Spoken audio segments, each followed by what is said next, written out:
There's a knot in almost every human chest. You know the one. It tightens when you think about money, about the people who don't understand you, about the years passing, about tomorrow.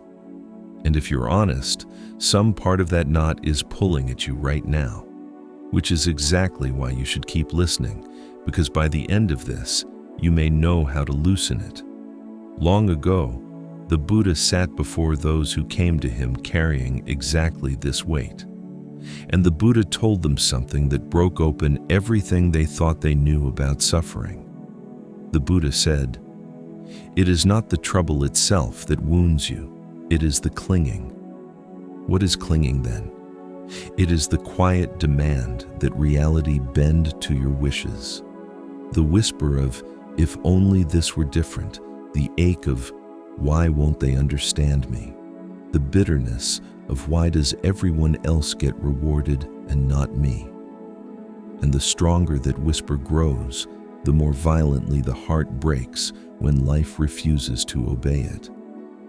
So the Buddha taught this, that things not going your way is not the exception in this life. It is the rule. And because of that, you must build within yourself a different kind of strength, the strength to let go.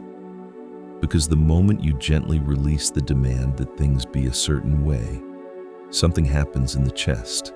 It loosens, it softens. Understand, as long as you live in this world, suffering will never fully disappear. But how you hold it, how you carry it, that can change completely. So today, walk through the Buddha's teaching on the wisdom of releasing suffering in an instant, a teaching passed down, still alive, still speaking directly to you. But first, what is suffering, really? The Buddha named it plainly: fear of a future that hasn't arrived, regret over a past that can't be changed, and dissatisfaction with a present moment you refuse to accept. In other words, suffering is simply the mind's obsession with anything that is not now.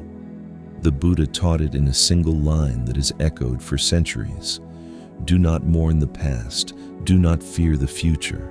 Live fully in the present. And once the weight of that sentence truly lands, you begin to see suffering for what it is, a kind of illusion dressed up as truth. If you're carrying something heavy right now, stay a little longer. What follows was left behind by the Buddha for exactly this reason, to make the weight in your chest even slightly lighter. Most suffering is born from one quiet sentence. I wish it were this way. You want to be treated gently. You want your effort to be rewarded. You want what is right to be recognized as right. None of this, on its own, is wrong.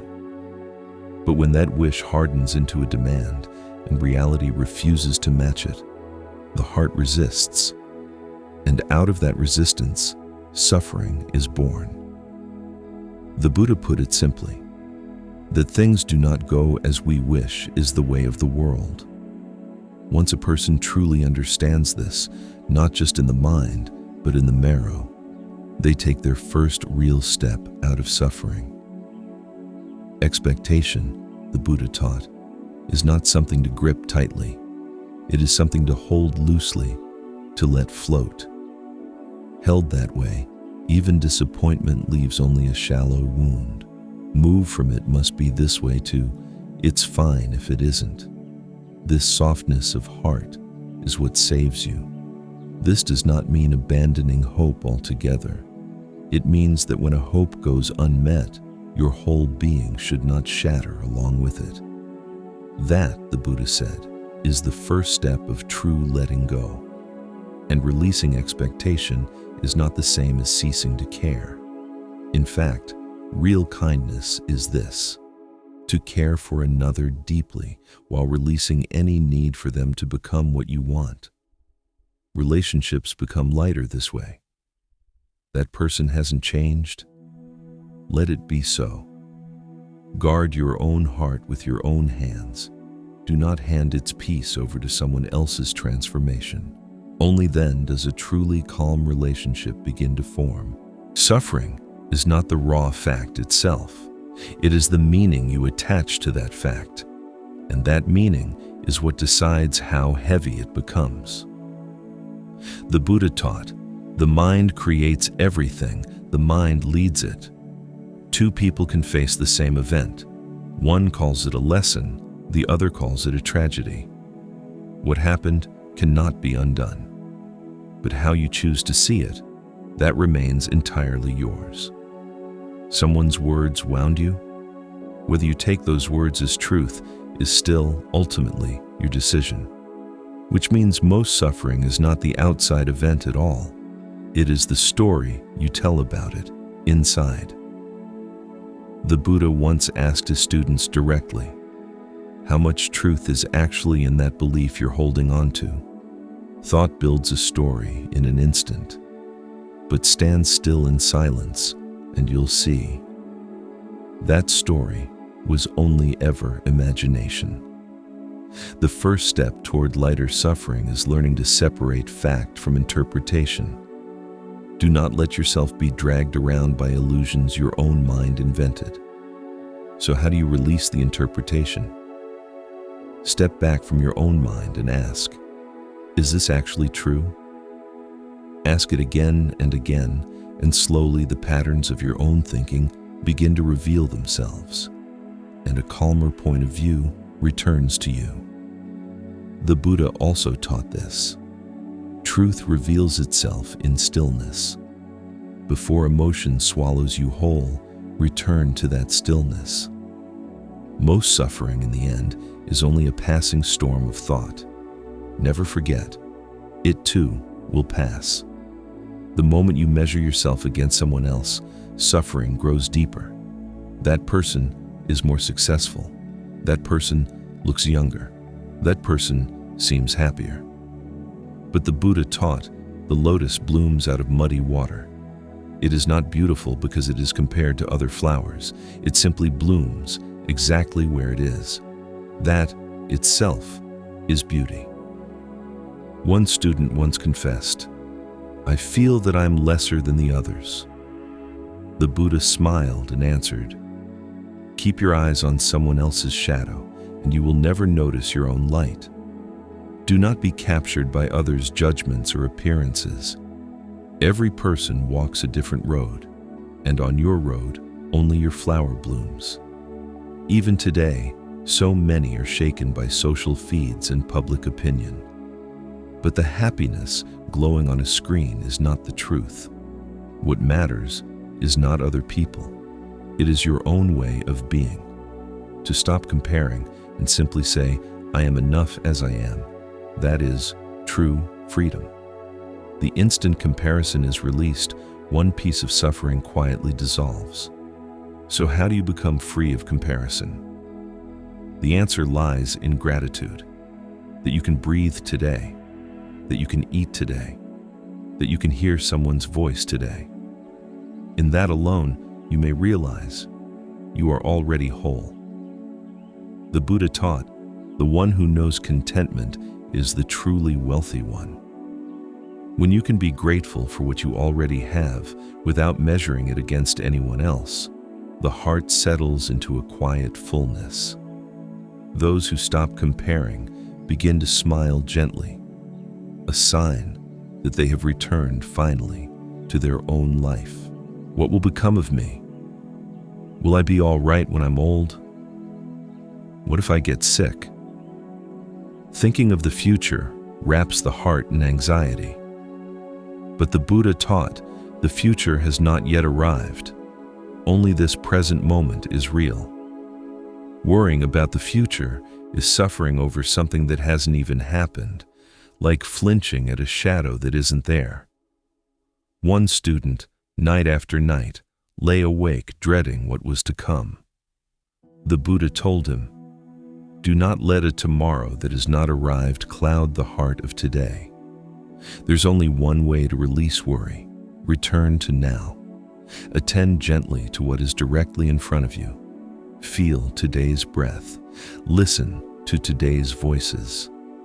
That, the Buddha said, is the wisest way to prepare for the future.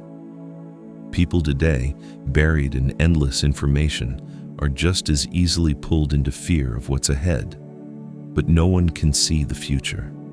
So there's only one thing left to do. What can be done now?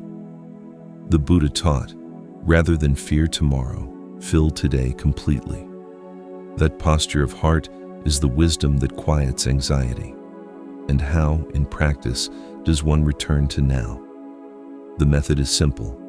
Take one deep breath. That single breath is the doorway back into the present. Breath exists neither in the past nor in the future. It exists only, always, here.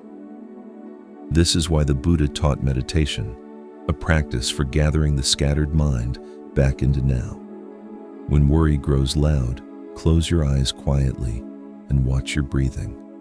That alone will begin drawing your heart back toward peace. If only I'd done it differently back then. Why did I say such a thing? People relive their regrets, blaming themselves over and over, dragging that weight into the present day. But the Buddha taught, the past no longer exists. All that remains is a shadow called memory. The past is nothing more than a story living inside your head. Knowing that story cannot be changed, why does it still cause pain today? One student was consumed with regret over a past mistake. The Buddha told him, only the one who lives rightly in the present can cleanse the past. The only medicine for regret is to live today with care. We cannot return to the past, but how we live this moment, that we can always choose. Even now, many people remain shackled to old events, unable to move forward. But that chain is held only by your own hand. The Buddha taught, a feeling you refuse to release becomes the very chain that binds you. Now is the time to gently loosen it. The pain of the past need not darken your future. So how does one release the past? One way, say thank you to your former self. That failure back then became today's lesson. That painful goodbye made room for today's meeting. Once you can see it this way, the past stops being your enemy. The Buddha also taught, every experience is a step toward awakening. Even a wounded past becomes nourishment that deepens you. So, do not blame it, receive it. Then bring your focus back to now. That, the Buddha said, is the path to freedom from the past. If only that person would change, if only they understood me more. Most relationship suffering grows from expecting and clinging to how another person should be. But the Buddha taught, do not try to change others. Set your own heart in order. Another person's heart is not yours to hold. The harder you try to bend it to your will, the deeper the suffering grows. One day, a student asked, "Teacher, why doesn't that person understand me?" The Buddha answered quietly, "Rather than grieve that you're not understood, become one who understands." People see only what they wish to see, and each carries their own private suffering. So, instead of demanding change from another, hold instead the gentle thought, some people are simply this way. That is not resignation. It is, in fact, a higher form of compassion. Even now, relationships remain one of life's deepest sources of stress. But do not force closeness, cherish what unfolds naturally instead. The Buddha taught, let relationships be like water, unattached to any single shape. That is the heart that softens every bond between people. So how does one stop clinging in relationships? Stop measuring your worth by another person's reaction. Being rejected by someone does not define the whole of you. Not being accepted by someone does not diminish your value. The Buddha also taught, your worth does not live inside another person's judgment. Hold that sentence close, and you will find relationships that no longer exhaust you. relationships that stay soft yet remain quietly rooted. So many people long to be rid of suffering entirely. But the Buddha taught, there is no human being without suffering. There are only those who are no longer captured by it. Wisdom is not erasing suffering, but changing your relationship to it. Emotion is like a cloud drifting across the sky, shifting shape and eventually dissolving. One student, gripped by anger he could not release, came to the Buddha in distress. The Buddha told him, "Do not name that anger. Simply wait for it to pass." We give far too much meaning to our emotions and troubles, crying out, "This is a disaster. My life is over." But think back. How many of the worries that once felt unbearable have already dissolved with time? Even now, so many chase an impossible perfection. But to be human is to be incomplete. It is because suffering exists that gentleness becomes possible. The Buddha taught, even inside suffering, there's something to learn. So be grateful, even for the suffering. It is the very connection that shapes and grows you. So how should one meet suffering? By refusing to reject yourself simply because suffering is present. There's no need to blame yourself for struggling, no need to be ashamed of feeling weak. The Buddha also taught, even when clouds cover the sky, the blue above is never lost. Right now, even if suffering covers your heart, the stillness within you has not vanished. Simply trust that it is there. Trust it, and suffering will quietly, gently take its leave. You want a quiet mind. You want to be free. And in wanting this, people often try to change the world outside them. But the Buddha taught, do not try to change the outside. Set the inside in order. Stillness and freedom exist only here, only now. Cling to the past and regret is born. Lean toward the future and anxiety grows. This is why the Buddha taught his students meditation, training their attention on the breath, practicing the simple return to now. One student confessed, "I cannot stop the noise in my mind." The Buddha answered, "The very moment you notice the noise, you've already returned to now. What matters is not to blame the mind, only to notice and come back." So many people today live in constant motion, their attention forever pointed outward. But what lies outside changes in an instant. What lies within is the only true refuge. The Buddha taught, when the heart is set in order, the world too comes into order. The moment you plant your roots in the here and now, stillness and freedom will arrive on their own. So how does one remain in the here and now? The key lies in opening the five senses. Listen to the sound of the wind. Watch the color of the sky. Feel the ground beneath your feet. That alone draws the mind back into now. The Buddha also taught, awakening is not some extraordinary experience. It is waking up inside the ordinary. So there is no need to search for something special. Savor the everyday life already before you, with care. That, precisely, is where true stillness and freedom live.